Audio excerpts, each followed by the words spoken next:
সবাইকে আমন্ত্রণ প্রবাসের বাংলাদেশে। আপনাদের সঙ্গে আছি আমি ফয়সাল তিতমের। বাংলাদেশে শ্রমিক এবং ভ্রমণ ভিসা বন্ধের কোনো আনুষ্ঠানিক ঘোষণা দেয়নি সংযুক্ত আরব আমিরাত। বিষয়টি নিশ্চিত করে রাষ্ট্রদূত তারেক আহমেদ জানিয়েছেন যে ওয়েবসাইট থেকে বাংলাদেশের ভিসা বন্ধের তথ্য ছড়ানো হয়েছে সেটি ইউএই সরকারের কোনো ওয়েবসাইট নয়, একটি ভিসা প্রসেসিং প্রতিষ্ঠান থেকে উদ্দেশ্য প্রণোদিত হয়ে এই তথ্য ছড়ানো হয়েছে। সাপ্তাহিক ছুটি শেষে এ বিষয়ে আমিরাত সরকারের সাথে যোগাযোগ করা হবে বলেও জানান রাষ্ট্রদূত। বাংলাদেশ সহ 9 দেশের শ্রমিক ও ভ্রমণ ভিসা নিষেধাজ্ঞার খবর ইউএই ভিসা অনলাইন নামে একটি ওয়েবসাইটে প্রকাশ হয় 17 সেপ্টেম্বর, যা শনিবার বিভিন্ন বাংলাদেশি সংবাদ মাধ্যমে প্রকাশের পর সামাজিক মাধ্যমে ভাইরাল হয়। ভিসা নিষেধাজ্ঞার খবর সোশ্যাল মিডিয়ায় আলোচনা সমালোচনার ঝড় তুললেও সংযুক্ত আরব আমিরাতের বাংলাদেশ দূতাবাস বলছে ভিন্ন কথা। দেশটিতে নিযুক্ত বাংলাদেশের রাষ্ট্রদূত তারেক আহমেদ জানান যে ভিসা নিষেধাজ্ঞার সংবাদ নিয়ে তোলপাড় চলছে সেই সংক্রান্ত কোনো তথ্যই দূতাবাসকে জানায়নি আমিরাত সরকার। এমনকি যে ওয়েবসাইট থেকে এই সংবাদ ছড়ানো হয়েছে সেটি ইউএই সরকারের কোনো ওয়েবসাইট নয়। রাষ্ট্রদূতের আশঙ্কা উদ্দেশ্য প্রণোদিতভাবে এই তথ্য ছড়ানো হয়ে থাকতে পারে। আমরা অফিসিয়ালি দূতাবাস থেকে অথবা আমাদের কনসুলেট থেকে ইউএই সরকারের পক্ষ থেকে তেমন কোনো যোগাযোগ আমরা পাইনি। যে ওয়েবসাইটটি রেফার করে বাংলাদেশের বিভিন্ন পত্রপত্রিকায় নিউজটি হয়েছে, সেই ওয়েবসাইট সম্পর্কে আমরা এখন পর্যন্ত যতটুকু তথ্য পেয়েছি এটি একটি ভিসা প্রসেসিং সেন্টারের ওয়েবসাইট। তো এটির তেমন অথেন্টিসিটি নাই, তবে আমরা এখন পর্যন্ত যেটি বুঝতে পারছি যে এটি একটি ভিসা সেন্টারের দুরভিসন্ধিমূলক পোস্ট হতে পারে। বাংলাদেশ দূতাবাস জানিয়েছে বিষয়টি নিয়ে সাপ্তাহিক ছুটি শেষে আমিরাত সরকারের সাথে কথা বলা হবে। আমরা যদিও আজকে ছুটির দিন, আগামীকালকেও ছুটি থাকবে, আমরা এই 2 দিন ব্যক্তিগত যোগাযোগের মাধ্যমে চেষ্টা করব এই অথেন্টিসিটিটা বের করার জন্য। সেটি সম্ভব না হলে সোমবার ইনশাআল্লাহ চেষ্টা করব যে এটা আসলে কতটুকু সঠিক। সংশ্লিষ্ট কর্তৃপক্ষের আনুষ্ঠানিক বিবৃতি ছাড়া ভিসা সংক্রান্ত কোনো গুজবে কান্না দিতে আহ্বান জানিয়েছে বাংলাদেশ দূতাবাস। মোস্তফা মাহমুদ, যমুনা নিউজ। সৌদি আরবের রিয়াদ আল খরিজ প্রবাসী কমিউনিটির উদ্যোগে অনুষ্ঠিত হয়েছে সচেতনতামূলক অনুষ্ঠান। পাশাপাশি হয় সাংস্কৃতিক আয়োজন। রিয়াদের একটি স্থানীয় কমিউনিটি সেন্টারে আয়োজন করা হয়। পাশাপাশি সাংস্কৃতিক সন্ধ্যাও সেখানে অনুষ্ঠিত হয়। বাসির মিয়া ব্যাপারী তত্ত্বাবধানে এবং শিহাব মাহমুদ আতিকের সঞ্চালনায় আয়োজিত অনুষ্ঠানে বক্তব্য রাখেন বিশিষ্ট ব্যবসায়ী নুরুল আলম, মুসলিউদ্দিন মুন্না, আসলাম আহমেদ, খোরশেদ, মুরাদ রেজা সহ আরও অনেকে। আয়োজনে সঙ্গীত পরিবেশন করেন শিল্পী জামশেদ রানার পাশাপাশি অন্যান্য শিল্পীরা। অনুষ্ঠানের পৃষ্ঠপোষক বাংলাদেশি লাইফ কেয়ার মেডিকেল কমপ্লেক্সের উদ্যোগে আয়োজিত হয় ফ্রি মেডিকেল ক্যাম্প।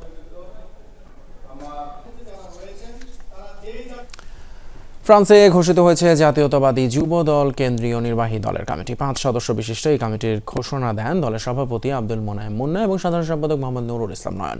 সাবেক ছাত্রনেতা আব্দুল মালিককে সভাপতি, আব্দুল কুদ্দুসকে সিনিয়র সহসভাপতি, নাসিম আহমদকে সাধারণ সম্পাদক আর লায়েক আহমেদকে সিনিয়র যুগ্ম সাধারণ সম্পাদক এবং নাজমুল ইসলাম সায়েমকে সাংগঠনিক সম্পাদক করে কমিটি গঠন করা হয়েছে।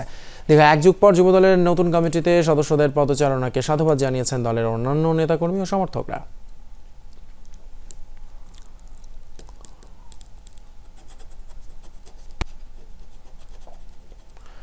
কাতারের বাংলাদেশ মাশরুল হক স্মৃতি স্কুল অ্যান্ড কলেজের উদ্যোগে অনুষ্ঠিত হয়েছে বার্ষিক চারু, কারুকলা এবং বিজ্ঞান মেলা 2025। অনুষ্ঠানে উদ্বোধন করেন প্রতিষ্ঠানের পরিচালনা পরিষদের সভাপতি এবং কাতারে নিযুক্ত বাংলাদেশের রাষ্ট্রদূত মোহাম্মদ হযরত আলী খান। উপস্থিত ছিলেন প্রতিষ্ঠান পরিচালক লেফটেন্যান্ট কমান্ডার অবসরপ্রাপ্ত আনোয়ার খুরশিদ, ভারপ্রাপ্ত অধ্যক্ষ এটিএম আসাদুজ্জামান, ভারপ্রাপ্ত উপাধ্যক্ষ মোহাম্মদ রাশেদ চৌধুরী সহ পরিচালনা পরিষদের সদস্য ও শিক্ষক, অভিভাবক সহ অনেক অতিথি। প্রথম থেকে পঞ্চম শ্রেণী পর্যন্ত অঙ্কন এবং ষষ্ঠ থেকে একাদশ শ্রেণীর শিক্ষার্থীদের জন্য আয়োজিত হয় বিজ্ঞান মেলা। এবছর 490টি প্রজেক্ট নিয়ে অংশ নেয় শিক্ষার্থীরা। স্কুলের যারা সংশ্লিষ্ট শিক্ষক, প্রিন্সিপাল, ডিরেক্টর সব উপস্থিত ছিলেন এবং সে বিষয়টি নিয়ে আলোচনা হয়েছে এবং এ বিষয়ে একটি আমাদের উপকমিটি গঠিত হয়েছে। ইতিমধ্যে আমাদের একজন বিজ্ঞ কমান্ডিং বডির যিনি সদস্য, তাকে প্রধান করে একটি কমিটি গঠনের প্রক্রিয়া চলছে এবং সেই কমিটি আমাদেরকে রিপোর্ট পেশ করবে যে তাদের প্রমোশন, প্রসপেক্ট, বেতন, ভাতাদি কীভাবে আরও বৃদ্ধি করা যায়। আরও কঠিন হলো যুক্তরাষ্ট্রের ভিসা প্রাপ্তি। শুক্রবার এক নির্বাহী আদেশে দক্ষ কর্মী নিয়োগের ভিসা H-1B এর ফি বৃদ্ধি করে $1 লাখ নির্ধারণ করলেন প্রেসিডেন্ট ডোনাল্ড ট্রাম্প। একই সাথে চালু করেছে নতুন গোল্ড কার্ড ফি। এর আওতায় $10 লাখ পরিশোধ করে যে কেউ যুক্তরাষ্ট্রে স্থায়ী বসবাসের সুযোগ পেতে পারবেন। কর্পোরেট প্রতিষ্ঠানগুলোকে এই সুবিধার জন্য দিতে হবে $20 লাখ। ট্রাম্প প্রশাসনের যুক্তি, বিদেশিদের বদলে মার্কিনীদের কর্মসংস্থান বৃদ্ধি করতেই এই পদক্ষেপ। মার্কিন প্রেসিডেন্ট ডোনাল্ড ট্রাম্পের আরও একটি অভিবাসন বিরোধী পদক্ষেপ। শুক্রবার ট্রাম্প স্বাক্ষরিত নতুন নির্বাহী আদেশ অনুযায়ী H-1B কর্মী ভিসার ফি বাড়ানো হয়েছে কয়েক গুণ। মূলত যুক্তরাষ্ট্রে উচ্চ দক্ষতা সম্পন্ন কর্মীরা প্রবেশাধিকার পায় এই ভিসার আওতায়। এখন থেকে বিদেশি কর্মী আনতে চাইলে কোম্পানিগুলোকে প্রতি বছর ভিসার জন্য গুনতে হবে $1 লাখ। মার্কিনীদের কর্মসংস্থান বৃদ্ধি এই পদক্ষেপের মূল লক্ষ্য বলে দাবি ট্রাম্প প্রশাসনের। পুরো বিষয়টি হলো বড় কোম্পানিগুলো আর বিদেশি শ্রমিকদের প্রশিক্ষণ দিতে পারবে না, কারণ তাদের বিদেশি কর্মী আনতে সরকারকে $1 লাখ দিতে হবে। এটা H-1B ভিসার নির্ধারিত হার। বরং নিজের দেশের সদ্য স্নাতককে প্রশিক্ষণ দিতে পারেন। একই দিন আরও একটি নির্বাহী আদেশে স্বাক্ষর করেন ট্রাম্প। বৃদ্ধি করেন গোল্ড কার্ডের ফিও। এখন থেকে $10 লাখ বিনিময়ে কোনো ব্যক্তি যুক্তরাষ্ট্রে স্থায়ী বসবাসের সুযোগ পেতে পারেন। কর্পোরেট প্রতিষ্ঠানকে এই সুবিধা পেতে দিতে হবে $20 লাখ। বিভিন্ন শ্রেণীর মানুষ আসে, সফল হয়। এখন থেকে সীমান্ত পাড়ি দেওয়ার জন্য তাদের অনেক অর্থ খরচ করতে হবে, $1 মিলিয়ন। কর্পোরেট প্রতিষ্ঠানগুলোর দিতে হবে $20 লাখ। এই অর্থে ট্যাক্স কমানো যাবে, ঋণ পরিশোধ ও অন্যান্য কাজে ব্যয় হবে। বর্তমানে প্রতি বছর 85,000 H-1B ভিসা দেয়া হয়, যার সবচেয়ে বড় সুবিধাভোগী ভারত ও চীন। সমালোচকরা বলছেন এত বিপুল ফি চাপিয়ে দিলে বিশ্বসেরা মেধাবীদের আনতে সমস্যার মুখে পড়বে ব্যবসা প্রতিষ্ঠানগুলো। বড় কোম্পানিগুলো খরচ সামলে নিতে পারলেও বিপাকে পড়বে ছোট ছোট প্রযুক্তি প্রতিষ্ঠান ও স্টার্টআপগুলো। ট্রাম্পের এমন সিদ্ধান্তে ক্ষুব্ধ Amazon, Tata, Microsoft, Meta, Apple, গুগলের মতো জায়ান্টরাও। ডরথি তাস্ট্রিন, যমুনা নিউজ। ওমানে চট্টগ্রাম চন্দন আইশ প্রবাসী কল্যাণ সমিতির উদ্যোগে উদযাপিত হয়েছে ঈদে মিলাদুন্নবী। রাজধানী মাস্কাটে এই উপলক্ষে মাহফিলের আয়োজন করা হয়। সমিতির সভাপতি জাহাঙ্গীর আলমের সভাপতিত্বে এবং সাধারণ সম্পাদক আরিফ উদ্দিন চৌধুরীর পরিচালনায় অনুষ্ঠানে উপস্থিত ছিলেন উপদেষ্টা লিয়াকত আলী, বাদশা মিয়া, জাহাঙ্গীর আলম সহ বাংলাদেশ সোশ্যাল ক্লাব এবং উইংসের বিভিন্ন নেতৃবৃন্দ। অনুষ্ঠান শেষে করা হয় বিশেষ দোয়া ও মোনাজাত। ধারাবাহিক আমরা এটা করতেছি। আমরা শুধু ঈদ মিলাদুন্নবী না, আমরা দেশের মানুষের কল্যাণের জন্য যতটুকু আমরা আমাদের সমর্থ আছে উদ্যোগ করি, সবগুলা আমরা সুস্থভাবে এটাকে পরিচালনা করতে পারাতে আমরা খুবই আনন্দিত। হ্যাঁ, এবং ভবিষ্যতেও যেন আমরা এই ধরনের প্রোগ্রাম আরও করতে পারি। আমরা ইনশাআল্লাহ আগামী বছর এর থেকে আরও বড় করে করবো। এবছর আমাদের প্রায় 2022 মতো লোকের সমাগম হয়েছে। আগামী বছর 3000-এর মধ্যে আমরা করব। রোহিঙ্গা সংকট নিয়ে নতুন করে আন্তর্জাতিক পর্যায়ে আলোচনার উদ্যোগ নিয়েছে সরকার, যেন অন্য সংকটের ভিড়ে হারিয়ে না যায়। একথা জানিয়েছেন প্রধান উপদেষ্টা প্রেস সচিব শফিকুল আলম। শিরোনামের বাহিরে নতুন চোখে রোহিঙ্গা সংকট শীর্ষক আলোচনায় পররাষ্ট্র মন্ত্রণালয়ের সচিব ডক্টর মোহাম্মদ নজরুল ইসলাম বলেন, এই সংকট সমাধানে শুধু পররাষ্ট্র মন্ত্রণালয়কে ফেইল বললে সেটা যথাযথ হবে না। পিআইবি এবং অক্সফামের যৌথ আয়োজনে শিরোনামের বাহিরে নতুন চোখে রোহিঙ্গা সংকট শীর্ষক সেমিনারের মূল লক্ষ্য জাতিসংঘের সরকারি উদ্যোগে হাই লেভেল বৈঠকে আরও একবার সংকটটি তুলে ধরা। দিনভর আয়োজনে রোহিঙ্গা সংকটের নানা দিক নিয়ে আলোচনা হয়। সংকট সমাধানে শুধু পররাষ্ট্র মন্ত্রণালয়কেই ব্যর্থ বলা উচিত হবে না বলে মনে করেন সচিব ডক্টর মোহাম্মদ নজরুল ইসলাম। আমরা চাই peaceful resolution, we don't want conflict. এখন আরাকান আর্মির যে বিষয়টা এবং সেখানে যে মেগা প্রজেক্টসগুলি সেখানে রানিং আছে, নেইবারিং কান্ট্রিজে চীন আছে, ভারতের আছে, জাপানের আছে এবং ইউকের আছে, ইউএস এরও ইন্টারেস্ট আছে। তো they should come up with a solution, durable solution, যে yes this region should be peaceful and this Rohingya people should be accepted as citizens of this country. সেমিনারে প্রধান উপদেষ্টার প্রেস সচিব শফিকুল আলম বলেন, রোহিঙ্গা সংকট সমাধানে সরকার একের পর এক প্রচেষ্টা চালিয়ে যাচ্ছে। ওয়ার্ল্ডের ওয়ান অফ দ্য বলবো যে ওয়ার্স হিউম্যানিটেরিয়ান ক্রাইসিস, এটা সেইভাবে আসছে না।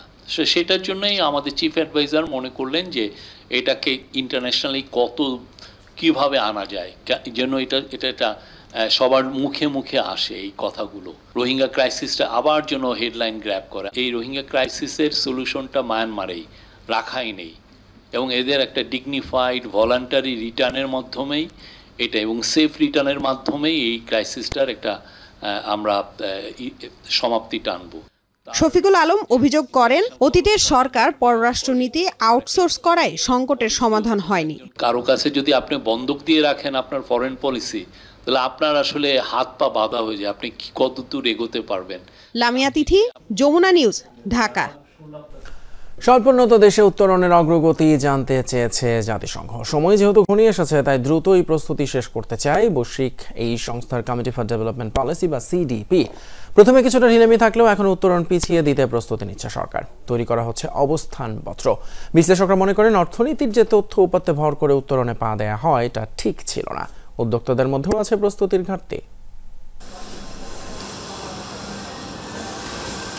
তৈরি পোশাক শিল্পে ভর করেই দাঁড়িয়ে আছে রপ্তানি আয়। ওষুধ শিল্পেও তৈরি হয়েছে নির্ভরতা। তবে স্বল্পোন্নত দেশের তালিকায় গেলে ঝুঁকিতে পড়বে এসব খাত।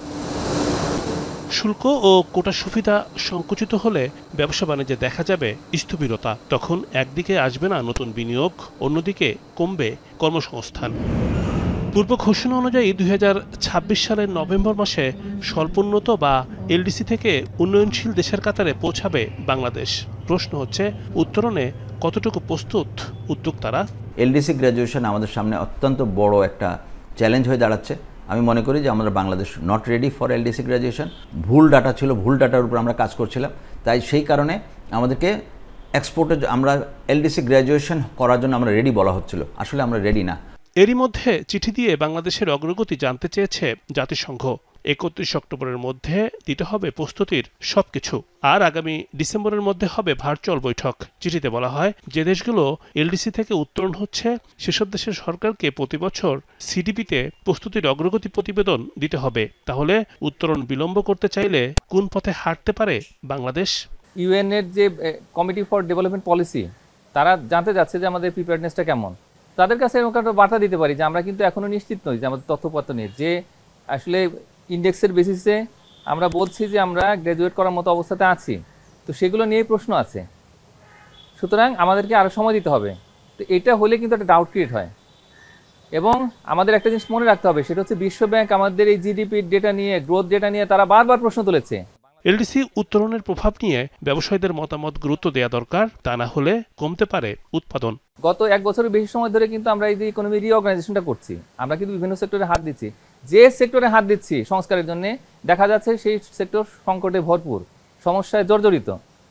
তার মানে হলো যে আমাদের যে স্ট্রাগলগুলো করতে হচ্ছে এটা তো সত্য। সুতরাং এই অবস্থায় আসলে আমি মনে করি যে ব্যবসায়ীরা প্রস্তুত নন এবং অর্থনৈতিক যে খাতগুলো সেগুলোর কিন্তু সমস্যা আছে। আমি মনে করি যে যদি সুযোগ থাকে তাহলে সেটা ব্যবহার অবশ্যই করা উচিত। উত্তরণের সময় চাইলে তার বিপরীতে দাঁড় করাতে হবে শক্ত যুক্তি। প্রস্তুতি নিচ্ছে বাণিজ্য মন্ত্রণালয় ও পরিকল্পনা কমিশন। রিমন রহমান, যমুনা নিউজ, ঢাকা। দর্শক, আবার আমন্ত্রণ প্রবাসের বাংলাদেশে। চট্টগ্রাম বন্দরের কোনো টার্মিনাল বিদেশি অপারেটরকে ইজারা না দেওয়ার দাবি জানিয়েছে আমদানি রপ্তানি পণ্য ওঠানামার কাজে নিয়োজিত ল্যাসিং আনল্যাসিং শ্রমিক ইউনিয়ন। সংগঠনটির নতুন কমিটির শপথ গ্রহণ অনুষ্ঠানে এই দাবি জানান তারা। বলেন, বিদেশি অপারেটর নিয়োগ দিলে অনেক শ্রমিক কর্মহীন হবে। চুক্তি অনুযায়ী শ্রমিকদের দাবি পূরণ এবং প্রোডাকশন ভিত্তিক মজুরি প্রদানের দাবি জানান তারা। অনুষ্ঠানে শ্রমিক ইউনিয়নের সভাপতি, কার্যকরী সভাপতি সহ অন্যরা বক্তব্য রাখেন। পরে দোয়া মাহফিল অনুষ্ঠিত হয়।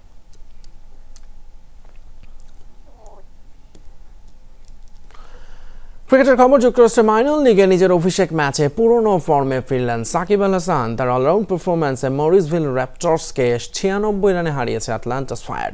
শুক্রবার টস হেরে ব্যাটিংয়ে নেমে নির্ধারিত ওভার 181 রান করে সাকিবের দল আটলান্টাস ফায়ার। জবাবে 20 ওভারে 7 উইকেট হারিয়ে স্কোরবোর্ডে মাত্র 85 রান তোলে মরিসভিল। ব্যাট হাতে সাকিব করেন 17 বলে 27, বল হাতে 4 ওভারে 9 রানে শিকার করেন 2 উইকেট। যুক্তরাষ্ট্র আসার আগে ক্যারিবিয়ান প্রিমিয়ার লিগেও ব্যাট বলে ছন্দে ছিলেন এই তারকা অলরাউন্ডার।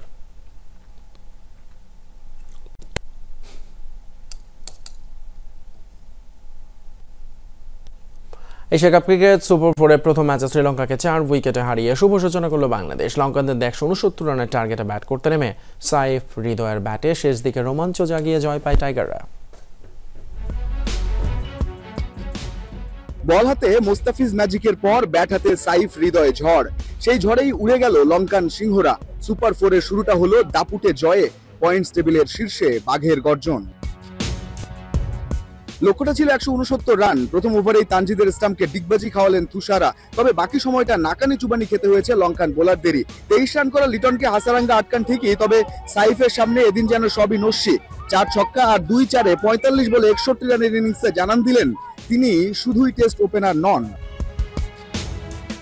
সাইফ ফিরলে রুদ্রমূর্তি ধারণ করেন হৃদয়, দুর্দান্ত এক 50-তে লেখেন প্রত্যাবর্তনের গল্প।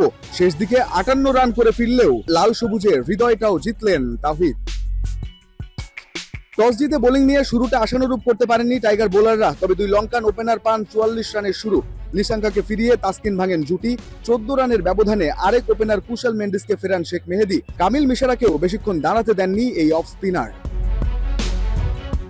এরপর থেকে শুরু দাসুন সানাকার গল্পটা। একদিকে বাংলাদেশের ক্যাচ মিসের মহড়া, অন্যদিকে পেরেরাকে সঙ্গে নিয়ে 32 আর আসালাঙ্কার সাথে 57 রানের পার্টনারশিপ সানাকার। 19তম ওভারে এক রান আউট আর মুস্তাফিজের জোড়া আঘাতে রানের চাকা কিছুটা থামলেও 6 ছক্কা আর 3-4-এ 64 রানের ইনিংসে দলকে 168 রানের পুঁজি এনে দেন সানাকা, যা ধোপে টেকেনি টাইগার ব্যাটারদের সামনে। শেষ বলে কিংবা 1 রান বাকি থাকতে অসংখ্যবার বাংলাদেশ দল হেরেছে, তবে সেই সমীকরণ পাল্টে দিয়ে ইতিহাস ভেঙে নতুন ইতিহাস গড়ল এশিয়া কাপে বাংলাদেশ। বনের রাজা হতে পারে সিংহ, তবে বাঘেরা দেখালো 22 গজের আসল রাজা তারাই। Ranjan Shanta, Jamuna sports, Dubai international cricket stadium, সংযুক্ত আরব আমিরাত। এর সাথে শেষ করছি আমাদের প্রবাসী বাংলাদেশের আজকের আয়োজন। এতক্ষণ সাথে থাকার জন্য ধন্যবাদ আপনাদের সবাইকে।